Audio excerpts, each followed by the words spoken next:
سیدنا امام حسن بصری رضی اللہ تعالیٰ عنہ سے ایک شخص نے شکایت کی کہ مال ختم ہو گیا ہے، زمین میں قحط پڑ گیا ہے، اب غلہ پیدا ہی نہیں ہو رہا۔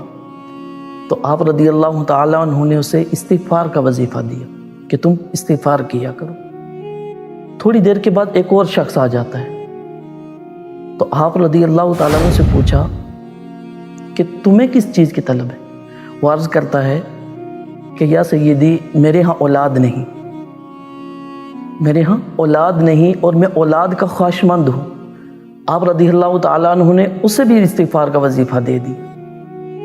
تھوڑی دیر گزری تھی کہ ایک تیسرا شخص آ جاتا ہے، وہ آ کر اپنی کسی مصیبت کے متعلق بیان کرتا ہے، اپنی کسی مشکل کے متعلق پوچھتا ہے، تو آپ رضی اللہ تعالیٰ عنہ نے اسے بھی استغفار کا وظیفہ دیا۔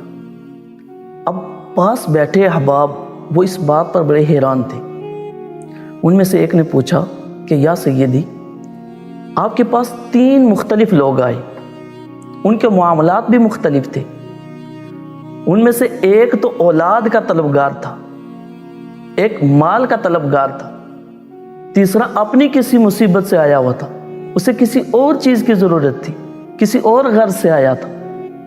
اب حیرانگی اس بات پر ہے کہ آپ نے تینوں کو ایک ہی جواب دیا، اس میں کیا راز ہے؟ تو آپ رضی اللہ تعالیٰ عنہ نے فرمایا کہ کیا تم نے رب کا فرمان نہیں سنا؟ تم نے رب کا قرآن نہیں پڑھا کہ اللہ سبحانہ و تعالیٰ نے قرآن مجید میں ارشاد فرمایا کہ استغفروا ربکم انہ کان غفارا، کہ اپنے رب سے استغفار کرو، انہ کان غفارا، وہ بہت زیادہ بخشنے والا۔ تو پھر اس کے نتیجے میں ہوتا کیا ہے؟ آگے فرمایا کہ یرسل السماء علیکم مدرارا، پھر وہ تمہارے اوپر موسلادھار بارش نازل فرمائے گی، وَيُمْدِدْكُمْ بِأَمْوَالٍ وَبَنِينَ، وہ تمہارے مالوں میں بھی اور تمہاری اولاد کے اندر بھی اضافہ کر دے گا، وَيَجْعَلْ لَكُمْ جَنَّاتٍ وَيَجْعَلْ لَكُمْ أَنْهَارًا، وہ تمہارے لیے باغات بنا دے گا اور تمہارے لیے نہریں جاری کر دے گا۔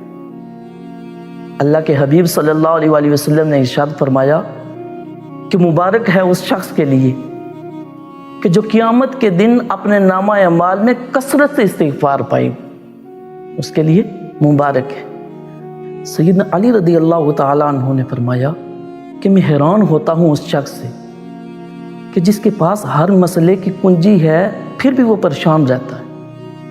تو لوگوں نے آپ سے عرض کی کہ وہ کون سی چیز ہے، وہ کون سی کنجی ہے جو ہر مصیبت کا حل ہے؟ تو آپ رضی اللہ تعالیٰ عنہ نے فرمایا کہ وہ استغفار کا وظیفہ ہے جو ہر مصیبت و پریشانی کا حل ہے۔ تو بندہ جب بھی اللہ والوں کے پاس جاتا ہے نا تو سب سے پہلے وہ استغفار کا وظیفہ دیتے ہیں، جس سے بندے کے من کی صفائی ہوتی ہے۔ تو سلسلہ برہانیہ میں بھی مشائخ ہر اللہ کا قرب حاصل کرنے والے کو سب سے پہلے استغفار کا وظیفہ دیتے ہیں۔ وہ استغفار جس کے ذریعے ہر پریشانی اور غم سے تو نجات ملتی ہی ہے، ساتھ دلوں کی بھی صفائی ہو جاتی ہے۔